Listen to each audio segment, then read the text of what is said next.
Dios te salve María, llena eres de gracia, el Señor es contigo. Bendita tú eres entre todas las mujeres, y bendito es el fruto de tu vientre, Jesús. Santa María, Madre de Dios, ruega por nosotros pecadores, ahora y en la hora ahora de y en la nuestra hora de muerte. nuestra Nuestra muerte. muerte. Amén. Amén. Gloria al Padre, y al Hijo, y al Espíritu Santo. Como era en un principio, ahora y siempre, por los siglos de los siglos. Amén. San Gabriel, Ruega por Ruega por nosotros. nosotros. San Pablo. Ruega por nosotros. En nuestra clase de hoy vamos a hablar del misterio de la Encarnación. El temario tiene 6 puntos. Vamos a ir avanzando poco a poco y vamos a empezar por entender la identidad de Jesús en el Nuevo Testamento. Ya los evangelios nos cuentan la historia de Jesús y a partir de ahí tenemos el fundamento de toda la doctrina que se llama cristológica, es decir, toda la cristología, que consiste en una reflexión sobre quién es Jesús y qué vino a hacer aquí. Siempre partimos de los datos que nos ofrece el Nuevo Testamento, los evangelios. El Nuevo Testamento está compuesto por evangelios, cartas de San Pablo, de San Juan y las demás cartas. San Pablo escribe 13 cartas. Bien, entonces los evangelios se interrogan sobre Jesús, sobre su importancia para nosotros, pero parten de una convicción que es muy importante para todos: no puede ser solamente un simple hombre. Y los primeros cristianos comprenden que, bueno, pues ellos veneran el nombre de Jesús, le cantan, le alaban, se reúnen los domingos para celebrar su memoria en la Eucaristía, y esto pues ya nos da pie al comienzo de una tradición. ¿Qué vemos en los evangelios? ¿Qué vemos de Jesús? Que él se considera a sí mismo como el único representante de Dios en el mundo y que se atribuye prerrogativas divinas.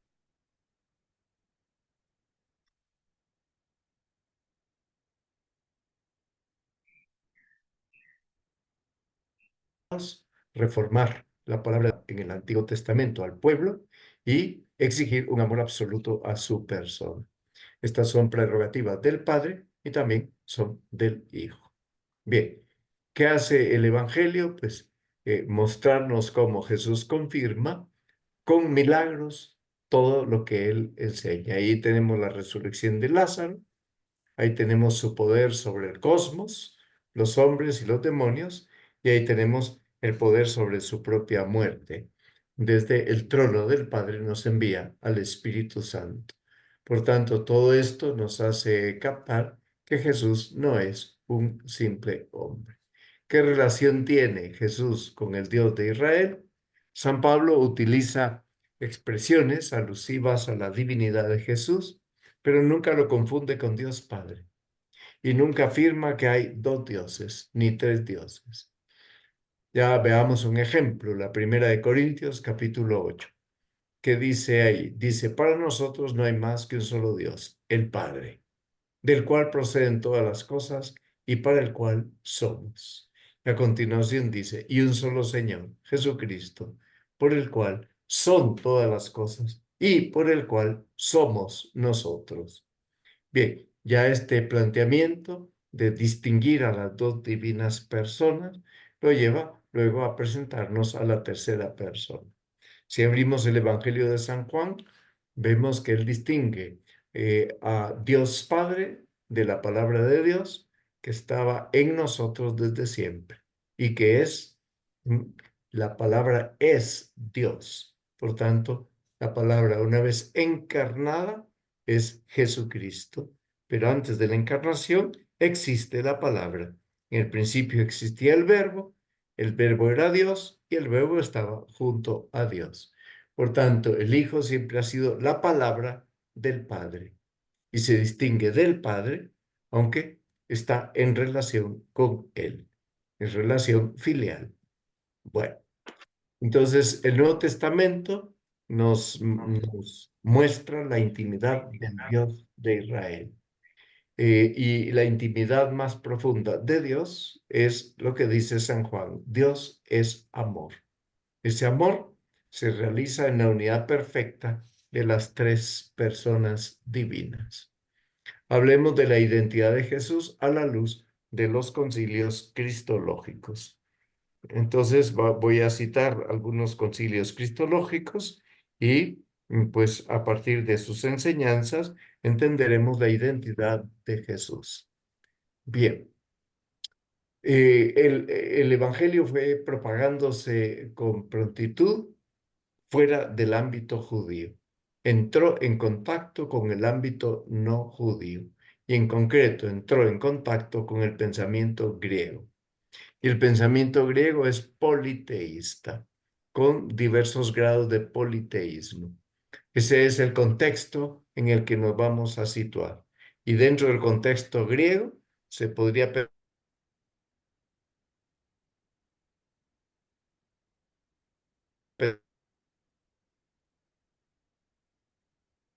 menor que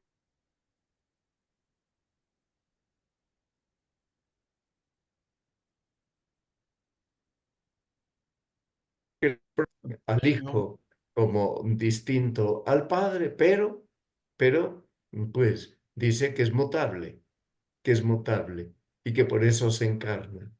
Entonces, el bueno de Arrio, pues no supo enfrentar la doctrina sobre la encarnación y el concilio de Nicea se reúne en Nicea el año 325 y en Nicea declara a Arrio hereje. Bien, pero luego hay otros dos concilios ecuménicos muy importantes, cristológicos. Nicea es el primero, año 325. Éfeso es el segundo, año 431. Y el tercero, Calcedonia, en el año 451. Bueno, entonces estos concilios lo que van haciendo es mostrarnos ¿Perdón? ¿Se oye?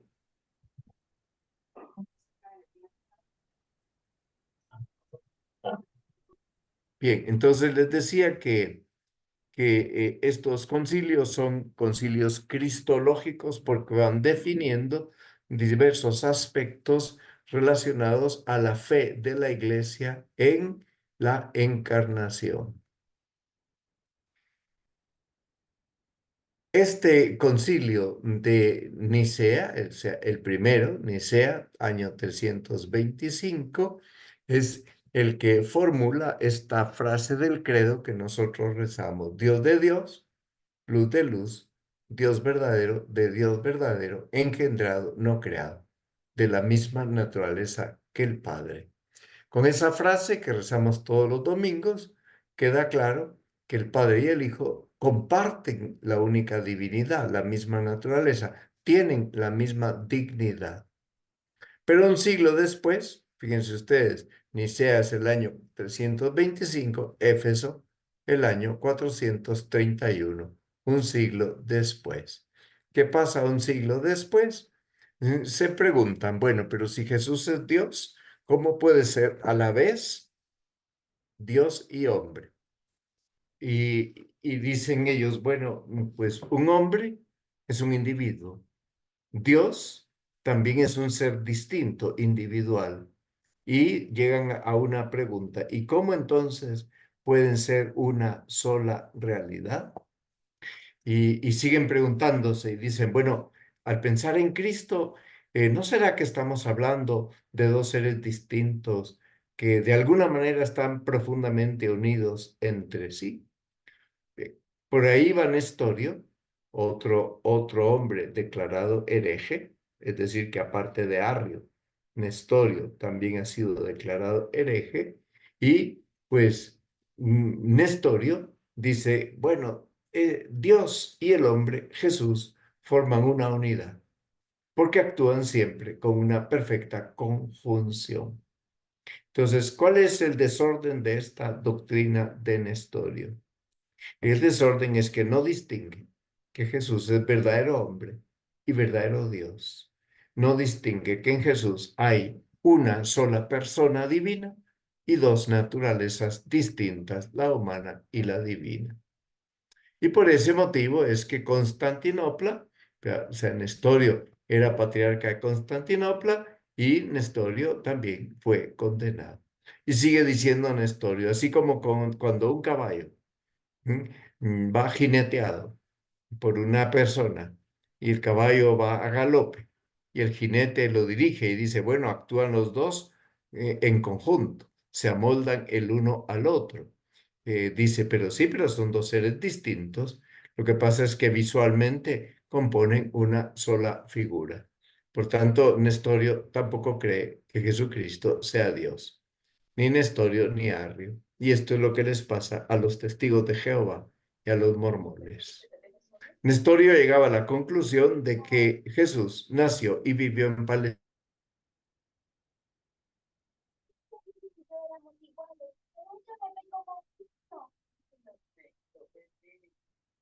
mismo de Dios. No se puede decir que Dios nació en Palestina, murió en la cruz. Eso significa entonces que Nestorio no cree en la divinidad de Jesús.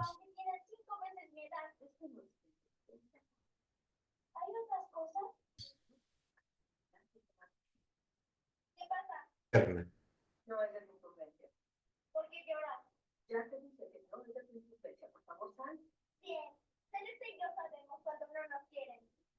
Negaba la maternidad divina de Jesús, de María, respecto de Jesús.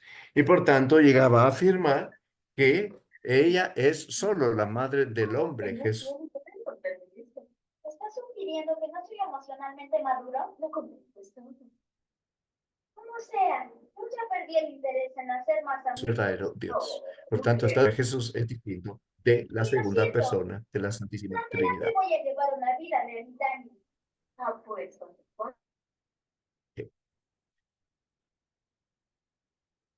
Entonces, ¿qué es lo que ocurre? Aquí hay dos preguntas en el chat. Vamos a ver. Ok, ya está. Ya cerré. Ya puse mute. Bueno, entonces, este concilio sostiene que la segunda persona de la Trinidad, es decir, el concilio de Éfeso, que la palabra de Dios se hizo carne, que es lo que dice el Evangelio de San Juan. Por tanto, que hizo suya, la palabra de Dios hizo suya, la carne asume una naturaleza humana.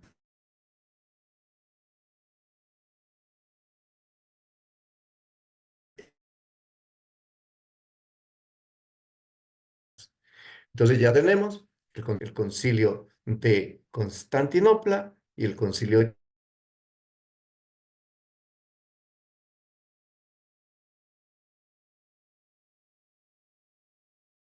pero Nestorio también su herejía santísima y por eso se reúne un concilio para condenar en Éfeso la herejía nestoriana respecto de María.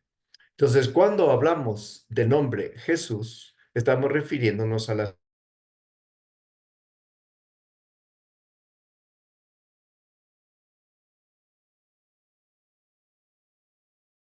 naturaleza humana, si no sería un hombre aparente y él es perfecto hombre. A esa doctrina la llamamos con un nombre, unión hipostática. ¿Eso qué quiere decir?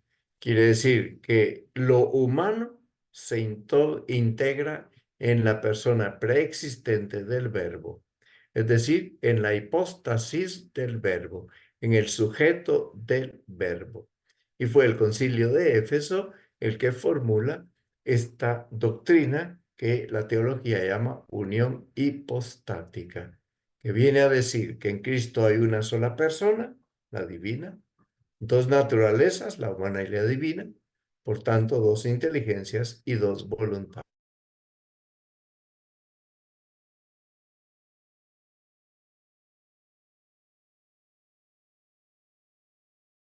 Que pues propagó, pensaban estos malos entendedores, que el elemento humano en Cristo había sido como eclipsado, tan absorbido por la persona divina, que se disolvía en la persona divina.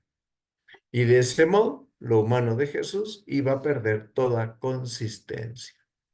Por eso se tiene que reunir 20 años después, en Calcedonia, otro concilio, el año 451. ¿Y qué hace Calcedonia? Decir, bueno, agarremos la doctrina de Éfeso, agarremos esa doctrina, reformulémosla y digamos, Jesús es una sola persona que existe en un doble modo. Esto es lo que dice Calcedonia. Un doble modo. Como Dios existe eternamente, como hombre existe en el tiempo. Por tanto, afirma Calcedonia que es verdadero Dios y verdadero hombre, perfecto Dios y hombre completo e íntegro. Ok. Aquí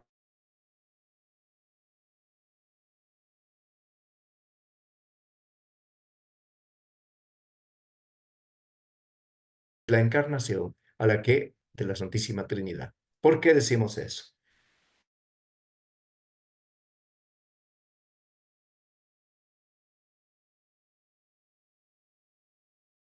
Dona a su Hijo de modo completo, su paternidad y de su divinidad, se lo da todo. El Hijo entra en el tiempo y al entrar en el tiempo hace suya la sustancia humana. La humanidad que el Espíritu Santo suscita en el seno virginal de María, mm, con la cooperación y el consentimiento de María. Por eso se le dice, el Espíritu Santo descenderá sobre ti. Bien, ¿eso qué quiere decir? Que la palabra de Dios, que existía eternamente, comienza a existir como hombre ahora en la historia.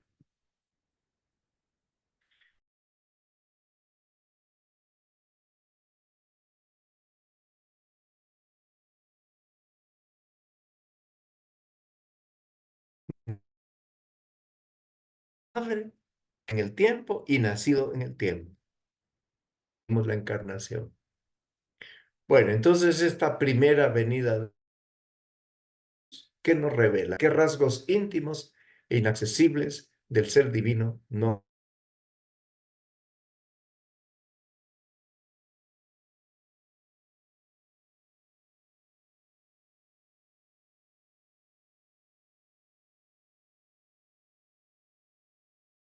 En la vida de Cristo, a quien llamamos el unigénito encarnado. Cuando decimos que Cristo es el unigénito, estamos diciendo que es el único nacido, unigénito nacido. Y cuando decimos que es el primogénito, estamos diciendo que es pero el primero no tiene por qué ser el primero de una serie. Por tanto, en 8 hijos, sí, es el primero que nació, pero también en una familia de un solo hijo, el primo es decir que después de él hayan venido otros. Ok, ¿qué hace Cristo con sus gestos, sus afectos y sus palabras? Estándonos al Padre. Está mostrándonos la relación que tiene con el Padre y demás hombres. Y nos está mostrando que Dios nos quiere bien a todas sus criaturas.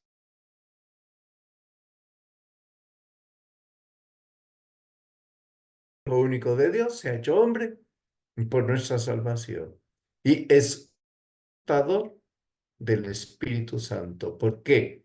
Porque la misión del Hijo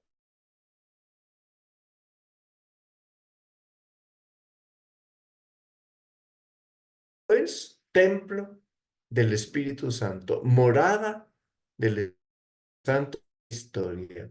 Y al Hijo le llamamos el ungido por el Espíritu Santo. Esta unción no es una unción corta,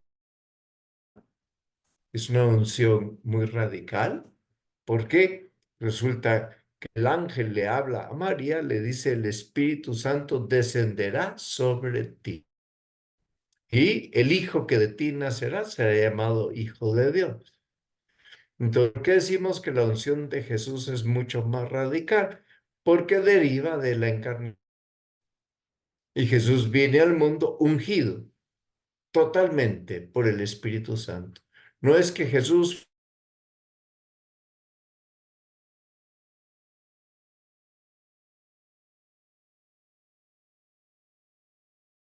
se haya dado cuenta de su pecado en el río Jordán. No, Jesús sabe su misión desde el momento en que se encarnó.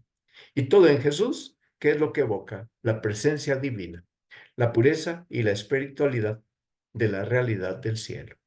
Ok. Entonces, estamos ante una radical presencia del Espíritu Santo que colma a Jesús de gracia y de dones sobrenaturales. Él despliega en todas sus acciones, despliega esa presencia del Espíritu Santo. Todas las acciones de Cristo están llenas, repletas de justicia y de bondad. Y esa justicia y esa bondad es la que inspira sus palabras, sean muy fuertes o muy dulces, pero siempre llenas de sabiduría y de vida. Entonces nos preguntamos, ¿y todo en Jesús revela a los hombres el amor de Dios? Sí, porque el amor de Dios, el Espíritu Santo, colma el corazón humano de Cristo y al colmarlo se derrama sobre la realidad que Jesús encuentra.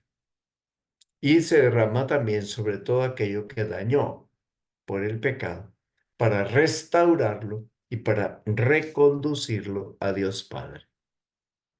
Ahora nos preguntamos en la cuarta parte de esta clase, ¿cómo son el conocimiento y la voluntad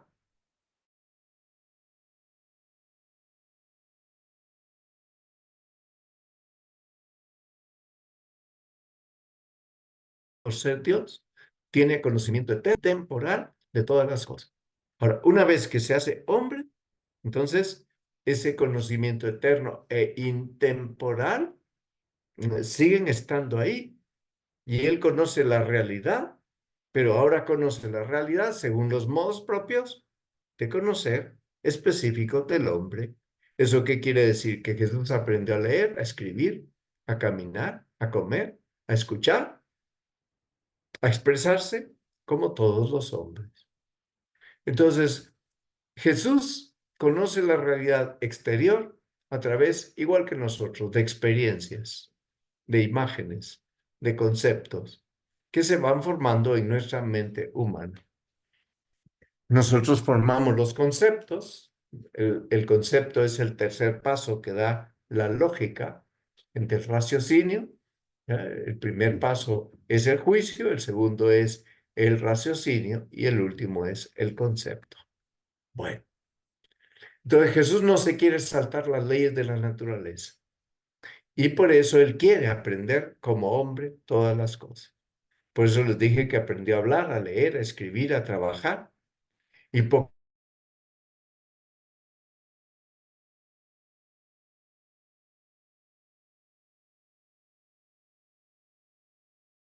serrucho para que se arlopa la sierra, etc. Pero además aprende todo lo referente a la religiosidad israelita que le enseñaron la Virgen y San José. Hablemos de la mente humana de Cristo. Y la pregunta que nos hacemos es la siguiente. ¿Era limitada? ¿Tuvo o no tuvo conocimientos más allá de lo que la experiencia nos indica? ¿Tuvo conocimientos sobrenaturales? Claro que los tuvo. Y claro que conoció cosas que van más allá de la experiencia, porque él no ha dejado de ser Dios. Bien, entonces Jesús pudo prever la traición de San Pedro y de Judas. Sí, eran intuiciones de su mente humana de Dios hecho hombre, y son fruto de la inspiración divina. Entonces, ¿cuál es el conocimiento más importante y profundo que tiene Jesús en su vida en la tierra? Es el de su Padre Dios. No olvidemos que lo propio del Hijo es conocer y entender la paternidad y vivir para la paternidad. Un conocimiento tan sobrenatural que es una dimensión permanente de su vida y de su intimidad. Lo propio del Hijo es estar en reconocimiento continuo de la paternidad de Dios. ¿Por qué decimos que es el conocimiento más íntimo y permanente? Porque su persona está eternamente unida a la del Padre. Por eso decimos de él que es el unigénito del Padre. y porque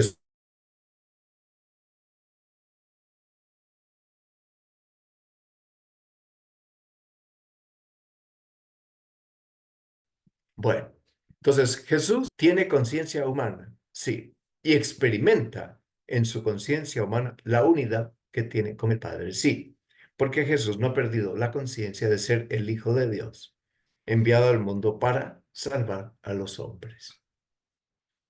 ¿Aprende con su inteligencia humana? Sí, usa la experiencia igual que nosotros, pero como hombre, Él es hombre, pero al mismo tiempo es hijo de Dios y como hijo de Dios tiene un conocimiento íntimo e inmediato de su Padre Dios. Sin embargo, no renuncia a aprender como aprende toda inteligencia humana. ¿Jesús penetra los conocimientos secretos de los hombres? Indudablemente sí. Por eso es que algunos santos han tenido ese don que se llama el don de discernimiento de espíritu. Y al mismo tiempo conoce los designios eternos que vino a revelar, por supuesto. Los tenía que conocer porque nos los iba a revelar. Bueno, entonces Jesús no estuvo sujeto al desorden interior porque Jesús no tiene pecado original.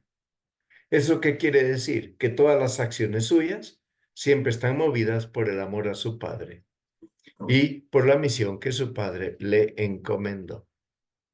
Y deseó en todo momento realizar la voluntad del Padre y el amor del Espíritu Santo en su corazón.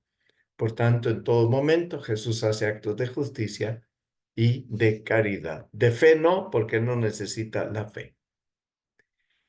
Nos preguntamos si se dejó condicionar por personas, o si tuvo miedo, o si se plegó a las barreras culturales de la sociedad. Pues nunca se plegó a esas barreras culturales. Y los justos desprecian a los pecadores, Jesús no desprecia a los pecadores. Los justos procuran no mezclarse con los pecadores, Jesús se mezcla con los pecadores.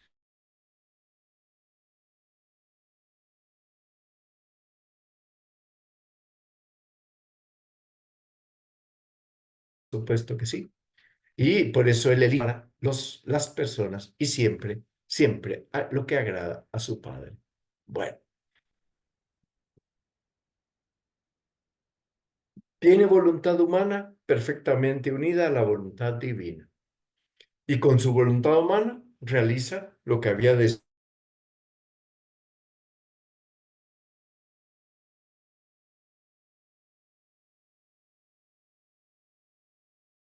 los hombres y las llevan al terreno de la historia. ¿Cuál es el valor del misterio de la encarnación? Se encarnó por obra y gracia del Espíritu Santo y nació de María Virgen. Sí, pero ¿cuál es el valor? El valor es que nuestra humanidad, verdadera y real, fruto de la carne de una mujer, se la ha llevado al cielo, porque él asume, su naturaleza humana la asume para siempre. La carne de una mujer, la carne de María, o sea que en Jesús no hay padre terreno. Todo lo que pertenece a nuestra raza se lo transmite María Santísima. Entonces, ¿tiene corazón humano? Sí. ¿Alma humana? Sí. Si no tuviera corazón y alma humana, no podría sufrir, ni podría morir, y no habría resurrección. Y la base es el misterio de la encarnación, y es el presupuesto de todos los demás misterios de la vida de Jesús, verdadero hombre y verdadero Dios. ¿Y por qué toma nuestra condición material y corpórea? Una condición que está sujeta a muchas necesidades, porque quería salvarnos de nuestros pecados. Por eso toma esa condición. Y porque quería devolvernos a nuestro Padre Dios, que nos creó para que fuéramos sus hijos adoptivos. Estamos ante una obra de salvación que realiza el Señor desde que se encarna hasta que resucita. En la vida oculta indudablemente ya está redimiéndonos. En la vida pública también nos está redimiendo.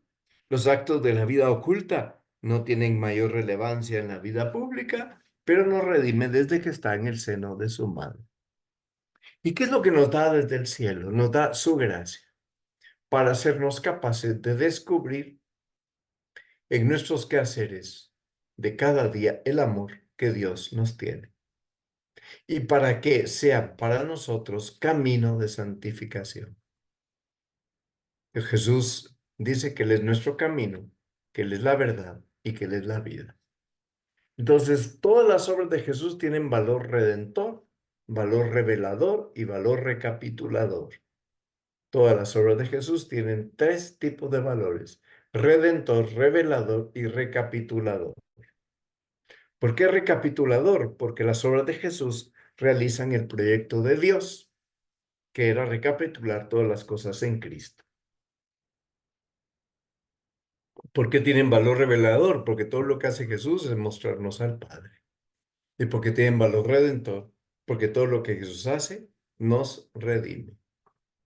¿Y por qué decimos que María es madre de Dios y de la iglesia? Porque fue predestinada para ser madre de Dios desde la eternidad. Pero si buscamos en la Sagrada Escritura, nos vamos a encontrar con que cuando San Gabriel la saluda y le dice llena de gracia, le dice que va a tener un hijo, ella contesta: ¿y cómo va a ser esto? Porque yo no conozco varón. Eso quiere decir, yo no tengo intimidad con ningún varón. ¿Cómo va a ser que yo tenga un hijo? Y el ángel le dice: no te preocupes. El Espíritu Santo descenderá sobre ti. La virtud del Altísimo te cubrirá con su sombra. El hijo que de ti nacerá será llamado Hijo de Dios. Bueno, es decir, que muchos dones le dio el Señor a María. Y aún así, su consentimiento a su vocación fue libre. Y eso es lo que le permitió permanecer casta, pura de todo pecado personal y entregarse totalmente al servicio de la misión redentora de su Hijo. Vamos al dogma de la Inmaculada Concepción. Es definido como tal por Pío IX, en 1854. Confirmado por la Virgen en Lourdes, 4 años después, 1858. Y lo que dice el dogma es que la bienaventurada Virgen María fue preservada inmune de toda mancha de pecado original desde que fue concebida. ¿Y esto por qué es? ¿A qué obedece? Una gracia singular, un privilegio, en atención a los méritos de su Hijo. Entonces, cuando la Virgen se aparece en Lourdes, ¿qué es lo que la Virgen le dice a la criatura Bernadette de Subirús? Le dice: yo soy la Inmaculada Concepción. Palabras que la pobre Bernadette no entendió, pero el párroco sí sabía de qué se trataba. Entonces, ¿por qué decimos que es verdadera Madre de Dios? Lean ustedes Isaías 7:14. ¿Qué dice Isaías 7:14? Dice: he aquí que la Virgen concebirá y dará a luz y le pondrá por nombre Emmanuel, que quiere decir Dios con nosotros. Habla de hijo, no de hijos. Habla de seguir siendo virgen cuando da a luz y habla del nombre simbólico del hijo, Emmanuel, que significa Dios con nosotros. Entonces su virginidad es anterior y posterior al parto. Bueno, ¿y de dónde lo sacamos? Lo sacamos claramente de Isaías 7:14, lo sacamos de Lucas 1, lo que hemos leído: ¿cómo será esto porque no conozco varón? Y lo sacamos de Apocalipsis 12, en donde se dice que una mujer mm, vestida de luz, con el sol a su espalda, vestida de sol, la luna bajo sus pies y una corona de 12 estrellas sobre su cabeza, que nos está diciendo que es única, que es única. Y esa mujer única es la misma que en Juan 19:26 Jesús le encarga a Juan que la cuide y le encarga a María que cuide a Juan. ¿Qué sentido tendría esto si Jesús hubiera tenido hermanos? Ninguno. Virgen en el parto, porque Jesús cuando nace, lo que hace es consagrar la virginidad de María. Él nace sin el dolor, el parto de María es sin dolor. ¿Por qué? Porque María no tenía pecado original. Entonces permanece virgen después del nacimiento de Jesús, como vemos en Juan 19:26. ¿Verdad? Y como vemos que ocurre cuando San Juan se hace cargo de María, porque Jesús no tenía ningún hermano que pudiera cuidarla. ¿Y por qué decimos que subió al cielo? Apocalipsis 12. Porque Apocalipsis 12 habla de esa gran señal en el cielo. Entonces, María es llevada al cielo triunfalmente.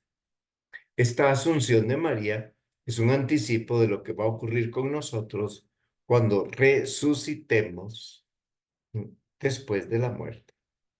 Bueno, entonces la pregunta que nos hacemos ahora ¿es verdaderamente Madre nuestra en el orden de la gracia? Respuesta, sí, lo es. ¿Por qué? Porque el parto espiritual de María fue en la cruz y por eso el Apocalipsis 12 dice que esta mujer gritaba con gritos como de dolores de parto. Dice, esperaba un hijo varón, el cual reinará sobre toda la tierra. Ok. Dolores de parto. Somos hijos en el Hijo, hijos de María en el Hijo. Ella es nuestra madre. Entonces, los dolores de parto que le fueron ahorrados en el nacimiento de Jesús, no le fueron ahorrados en el momento de la cruz. Juan 19:26. ¿Por qué Pablo VI la declaró el 17 de noviembre de 1964 como Madre de la Iglesia? Porque quiso subrayar de este modo la función maternal que la Virgen ejerce sobre el pueblo cristiano. Ahí tienen ustedes el mosaico original, lo tienen en la foto. La iniciativa de ese mosaico la tuvo una persona del UNIF, de esos muchachos que asisten al Congreso Universitario UNIF, que se celebra en Roma todos los años en la Semana Santa, y le dijo al Papa, Santo Padre, Juan Pablo II, la plaza de San Pedro está incompleta. Y le pregunta a Juan Pablo por qué. Dice, porque he visto todas las imágenes y no he encontrado una de María. Y el Papa dijo, lo vamos a arreglar. Enterado de esto, don Álvaro del Portillo le manda al Papa un proyecto de cómo podría ser el mosaico y de dónde se podría colocar. Bueno, y este es el proyecto que el Papa manda a ejecutar. Entonces, el Vaticano II quiso subrayar la función maternal de la Virgen sobre todo el pueblo cristiano. Y por eso ella es Madre nuestra en el orden de la gracia. Y coopera al nacimiento a la vida de la gracia de todos sus hijos. Y nos cuida como madre, procurando con su intercesión que las gracias de Dios lleguen a nosotros para nuestra vocación cristiana y nuestra salvación. Bien, entonces la honramos con el culto de hiperdulía, máxima veneración. Esto lo vemos en las numerosas fiestas de la Virgen, hay memorias litúrgicas dedicadas a ella, hay prácticas de piedad que le dedicamos a María los católicos. Vamos a las preguntas.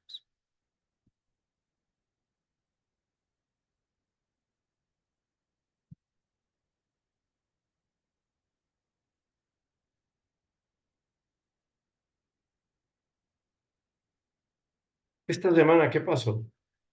Destruyeron 3 imágenes de la Virgen de las que hay en las calles. Me mandaron las fotos.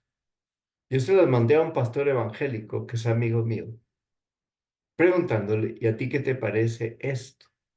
Su respuesta fue, hay mucha ignorancia. Pero me dijo, en ámbitos más reformados, calvinistas, se habla de la Theotokos, ese es el nombre griego de la Madre de Dios, con total libertad. ¿Qué estaba diciéndome con eso? Fueron los evangélicos de las sectas, no fueron los de las iglesias reformadas históricas.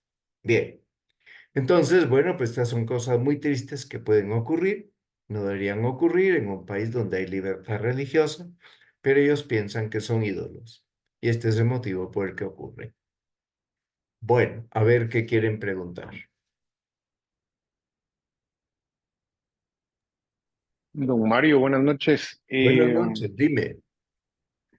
La verdad, no he podido informarme bien. Quisiera preguntarle, tal vez usted sabe, qué de cierto hay que en el Congreso de Estados Unidos se está discutiendo una ley para prohibir el Nuevo Testamento.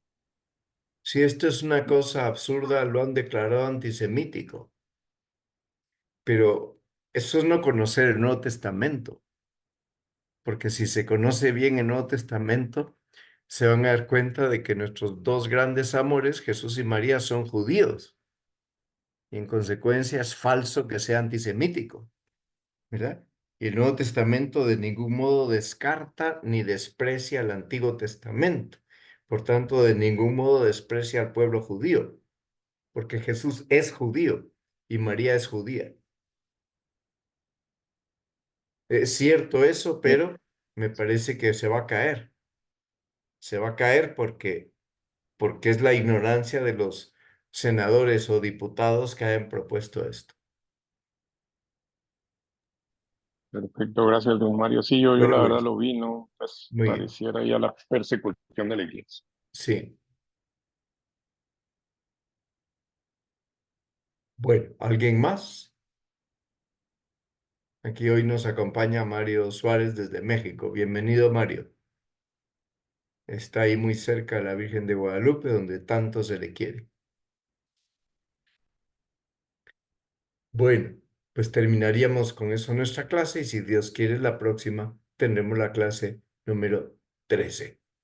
Dios te salve María, llena eres de gracia, el Señor es contigo. Bendita tú eres entre todas las mujeres y bendito es el fruto de tu vientre, Jesús.